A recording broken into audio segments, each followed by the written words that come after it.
नमस्कार दोस्तों, मैं हाजिर हूं आप सबों के समक्ष आज़ादी के बाद के बिहार की कहानी का पार्ट 1 लेकर। इसे तैयार करने में थोड़ा विलंब हो गया, लेकिन हम लोगों ने प्रयत्न किया है कि आपको हर तरह की जानकारियों से हम सभी अवगत करा सकें। कई लोग मुझसे पूछ रहे थे कि क्या इस कहानी में पिछले 1.5 दशक से जब से बीजेपी सत्ता में भागीदार रही है उसकी भी चर्चा होगी।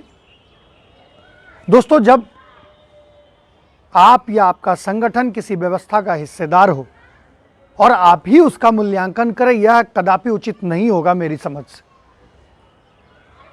मैं भारतीय जनता पार्टी का एक हिस्सा हूं और मेरी पार्टी, मेरा दल इस गठबंधन के हिस्सेदार है। इसलिए मेरी समझ से मैं इस कहानी का समापन जब माननीय नीतीश जी पहली बार बिहार के मुख्यमंत्री बने थे और उनके बनने का जो सारा नाटकीय घटनाक्रम था, मैं उसकी चर्चा कर मैं अपने इस कहानी का जो एपिसोड है उसका समापन करूंगा।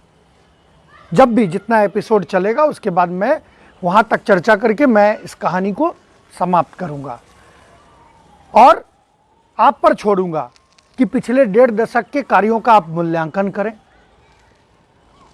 दोस्तों, मेरा लक्ष्य सिर्फ राजनीति नहीं है, मैं अपनी युवा पीढ़ी को इतिहास से अवगत कराना चाहता हूं, क्योंकि भविष्य और वर्तमान को बेहतर इतिहास की गलतियों से सबक लेकर ही ठीक किया जा सकता है।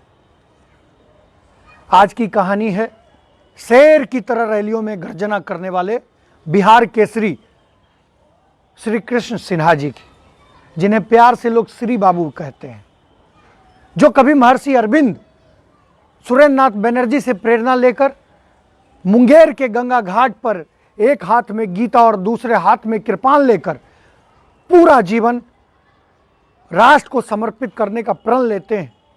फिर वह तिलक से प्रभावित होकर उनके तरह ही गरम दल का नेता बनना चाहते हैं। उसके बाद वो गांधी को सुनते हैं और आजीवन उनका अनुगामी बनकर जीवन व्यतीत करते हैं। श्री बाबू बिहार के पहले मुख्यमंत्री बने एवं जीवन की अंतिम यात्रा तक बिहार के मुख्यमंत्री बने रहे। उनकी इस यात्रा में उनके अभिन्न मित्र, स्वतंत्रता सेनानी और उनके ही मंत्रिमंडल में उप मुख्यमंत्री रहे, वित्त मंत्री रहे, डॉक्टर अनुग्रह नारायण सिंह जी का बहुत अहम योगदान रहा है। अनुग्रह बाबू और श्री बाबू दोनों अभिन्न मित्र थे। अनुग्रह बाबू पर विशेष चर्चा हम अपने अगले भाग में करेंगे। श्री बाबू और अनुग्रह बाबू की जोड़ी ने आधुनिक बिहार के विकास की नींव रखी। उन्होंने मात्र 10 वर्षों के शासनकाल में बिहार में उद्योग, कृषि, सिंचाई, शिक्षा, स्वास्थ्य, कला और सांस्कृतिक क्षेत्र में कई उल्लेखनीय कार्य किए।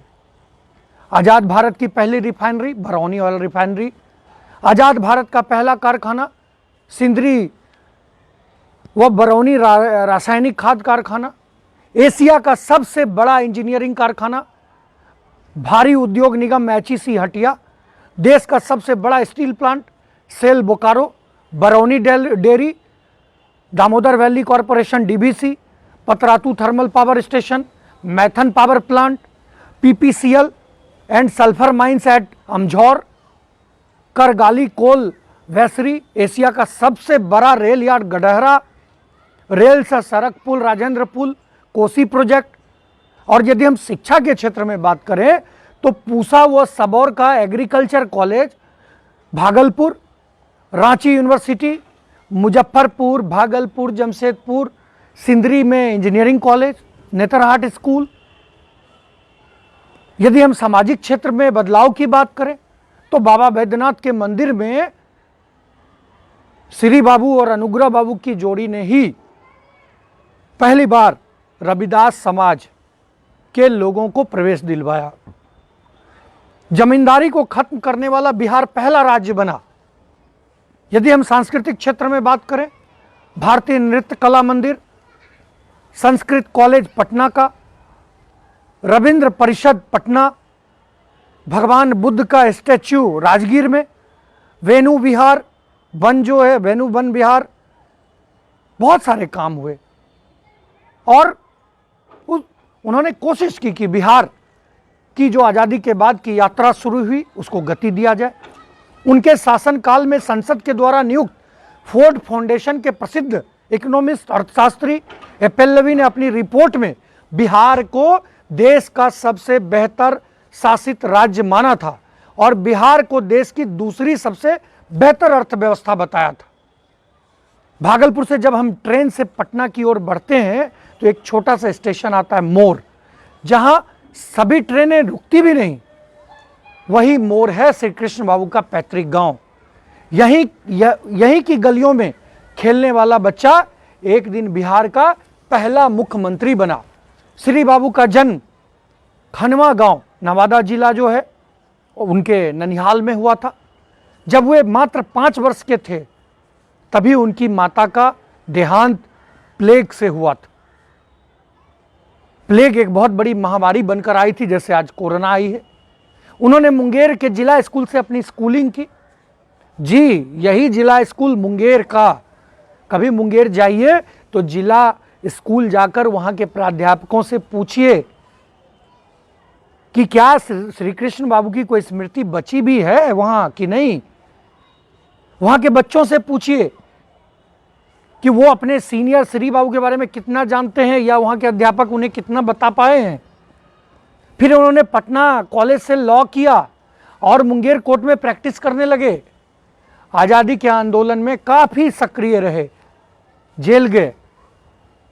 उन्होंने मुंगेर से गंगा नदी पार कर लगभग 100 किलोमीटर लंबी दुरूह व कष्टप्रद पदयात्रा कर गढ़पुरा के दुर्गागाछी में अपने सहयोगियों के साथ अंग्रेजों के काले नमक कानून को तोड़ा था। कहाँ है ये गढ़पुरा? यहीं अपने बेगूसराय में है। वहां तो कोई समुद्र नहीं है, नमक कैसे बनेगा? तो आपको एक चीज मैं जानकारी देना चाहता हूं कि आजादी से पूर्व तक गांव-गांव में, शायद बहुत कम लोगों को पता होगा, मिट्टी से नमक बनाया जाता था। नोनिया, उस पर मिट्टी को पानी में घोलकर कराह में डाला जाता था। उस कराह के नीचे प्राकृतिक फिल्टर खड़ डाला जाता था और उसमें से पानी छनकर मिट्टी के बर्तन में जमा किया जाता था। पुनः इस पानी को चूल्हे पर खौलाया जाता था और इससे फिर खाने योग्य नमक तैयार हो जाता था। 21 अप्रैल 1930 की सुबह जब श्री बाबू के नेतृत्व में सत्याग्रहियों का जत्था प्रस्तावित सत्याग्रह स्थल दुर्गागाछी पहुंचा तो वहां चूल्हा पर कराह चढ़ा था। 11 साथी चारों ओर से कराह को घेरे खड़े थे। श्री बाबू ने जब नमक बनाने की प्रक्रिया शुरू की तो अंग्रेज सिपाहियों ने उन्हें धक्का दे दिया। वे कराह में गिरकर घायल हो गए, परंतु हाथ छोड़ाकर फिर नमक बनाने लगे और तब तक नहीं रुके जब तक उन्होंने नमक बना नहीं लिया। शमशेर सिंह केस, जिसने कैबिनेट और राष्ट्रपति के अधिकारों की व्याख्या की।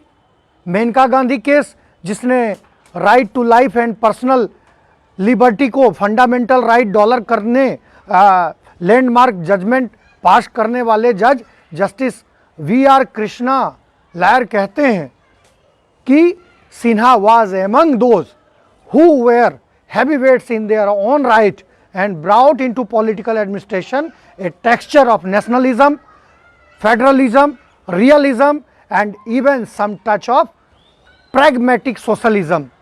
He lived poor, died poor and identified himself with the poor. जिन्होंने गरीबों की जिंदगी को जिया, गरीबी में मरे और गरीबों को खुद से जरूरत से ज़्यादा जोड़ा। ऐसे श्री बाबू की कहानी, स्मृतियाँ मैंने आप सबों के समक्ष साझा की कि कैसे बिहार ने अपनी पहली यात्रा श्री बाबू के नेतृत्व में शुरू की और उस यात्रा को करते करते हम सभी यहाँ तक पहुँचे। मैं अपनी ओर से बिहार के पहले हमारे मुख्यमंत्री, जिन्होंने बिहार को अग्रणी राज्य बनाने की संकल्पना के साथ, सोच के साथ उस यात्रा को प्रारंभ किया था, मैं उन्हें अपनी विनम्र श्रद्धांजलि देता हूं और उम्मीद करता हूं कि श्री बाबू की यह कहानी और उनके द्वारा किए गए कार्य आप सबों के समक्ष मैंने कोशिश की है जितनी वो पहुंचेगी और आप इसे पसंद करेंगे। मैं अगले अंक में पुनः आपसे जुड़ूंगा। आप मुझसे इसी प्रकार स्नेह बनाए रखें। मैं पुनः श्री बाबू को अपनी श्रद्धा के पुष्प अर्पित करता हुआ आज का यह अंक समाप्त करता हूँ। बहुत बहुत आभार।